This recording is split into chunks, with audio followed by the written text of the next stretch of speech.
வணக்கம் மக்களே. லட்சுமி நரசிம்மர் அவதாரத்தை பற்றி இந்த காணொளியில் காண்போம். விஷ்ணு பகவான் இரண்யனை வதைக்க உக்ர நரசிம்மராக அவதரித்து அவரை வதம் செய்தார். சமாதானமாகாத நரசிம்மர் பிரகலாதன் சமாதானப்படுத்தி தேவாதி தேவர்களும் சிவனிடம் முறையிட்டு சிவன் சரபேஸ்வரராக ரூபமெடுத்து அவரை சமாதானப்படுத்த அவர் பக்தர்களுக்கு அருள்வதற்காக அவரது உக்கிரமான கோபத்தை தவிர்த்து லட்சுமிகள் மடியில் அமர்த்தி லட்சுமி நரசிம்மராக வேண்டுவோருக்கு வேண்டிய வரம் தருவார். மேலும் பக்தர்கள் என்ன வரம் வேண்டினாலும் அவர்களுக்கு ஓடோடி வந்து அவர்களுக்கு வணக்கம் மக்களே. இன்றொரு தகவல். நம்மளாம் ராமரை கோதண்ட ராமர் என்ற பெயரால் அறிஞ்சிருப்போம். ராமருடைய வில்லின் பேர் கோதண்டா.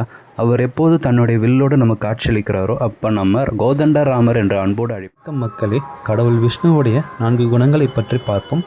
வாத்சல்யம், சுவாமித்துவம், சௌசல்யம், சௌலபியம். இதில் வாத்சல்யம் என்பது தாய் பசு கன்றின் மீது கொண்ட அன்பு.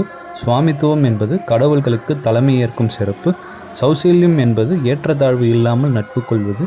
சௌலபியம் என்பது கடவுளின் எளிமை போன்ற 4 குணங்களை கொன்றவர். மேலும் நல்ல வீடியோக்களை பார்க்க நமது சேனலை சப்ஸ்கிரைப் செய்யுங்கள். நன்றி, வணக்கம்.